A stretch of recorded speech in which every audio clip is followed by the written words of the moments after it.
Kitchen of ಪ್ರತಿಗೆ ಎಲ್ಲರಿಗೂ ಸ್ವಾಗತ. ಇವತ್ತು ಕೆರೆ, ಕಟ್ಟೆ, ನದಿ ಎಲ್ಲ ಕಡೆ ನೀರಿರೋ ಕಡೆ ಸಿಗೋವಂಥ ಈ ನಳ್ಳಿ ಏನಿದೆ, ನಳ್ಳಿಯನ್ನು ಬಳಸ್ಕೊಂಡು ನಳ್ಳಿಯಿಂದ ಸೂಪನ್ನು ಮಾಡೋ ರೆಸಿಪಿಯನ್ನು ಈ ವಿಡಿಯೋ ಮೂಲಕ ತಿಳಿಸ್ಕೊಡ್ತಾ ಇದ್ದೀನಿ.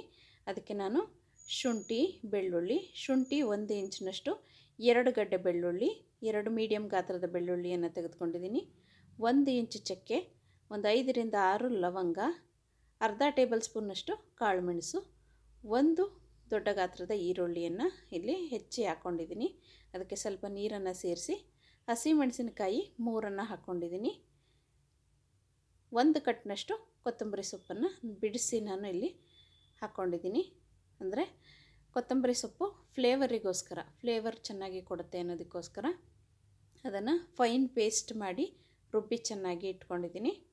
ಇನ್ನೊಂದು ಕಡೆ ಕುಕ್ಕರ್ನ ಬಿಸಿಗೆ ಇಟ್ಟು ಅದಕ್ಕೆ 1 ರಿಂದ 2 ಚಮಚದಷ್ಟು ಎಣ್ಣೆಯನ್ನು ಹಾಕಿ ಈ ನಳ್ಳಿಯನ್ನು ಹುರ್ಕೋಬೇಕು. ಸ್ವಲ್ಪ ಒಂದು 2 ನಿಮಿಷದವರೆಗೂ ಎಣ್ಣೆಯಲ್ಲಿ ಫ್ರೈ ಮಾಡ್ಕೋಬೇಕು, ಆಗ ಟೇಸ್ಟ್ ಚೆನ್ನಾಗಿ ಬರುತ್ತೆ. ಗ್ಯಾಸ್ ಫ್ಲೇಮು ಹೈಯಲ್ಲೇ ಇರಲಿ, ಜಾಸ್ತಿನೇ ಇರಲಿ. ಜಾಸ್ತಿ ಫ್ಲೇಮಲ್ಲಿ ಗ್ಯಾಸ್ ಉರಿಯನ್ನು ಜಾಸ್ತಿ ಇಟ್ಟು ಅದರಲ್ಲಿ ಒಂದು 2 ನಿಮಿಷ ನಳ್ಳಿಯನ್ನು ಎಣ್ಣೆಯಲ್ಲಿ ಹುರ್ಕೋಬೇಕು. ನಾವು ಏನು ರುಬ್ಬಿಟ್ಕೊಂಡಿರೋವಂಥ ಮಸಾಲ ಏನಿತ್ತು ಎಲ್ಲವನ್ನು ಹಾಕಬೇಕು.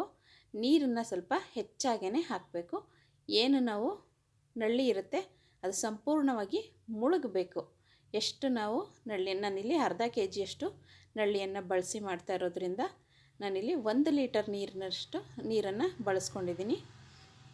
ಕುಕ್ಕರ್ನಲ್ಲಿ ಹಾಕಿ 2 ರಿಂದ 3 ಸೀಟಿಯನ್ನು ಕೂಗಿಸ್ಕೋಬೇಕು. ರುಚಿಗೆ ತಕ್ಕಷ್ಟು ಉಪ್ಪನ್ನು ಸೇರಿಸಿ, ಒಂದು 2 ಚಮಚದಷ್ಟು ಉಪ್ಪನ್ನು ಸೇರಿಸ್ಕೋಬೇಕು.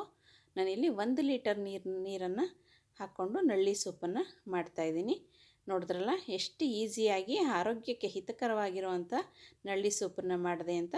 ಈ ವಿಡಿಯೋ ಇಷ್ಟ ಆಗಿದರೆ ಮರೀದೆ ಚಾನಲನ್ನು ಸಬ್ಸ್ಕ್ರೈಬ್ ಮಾಡಿ.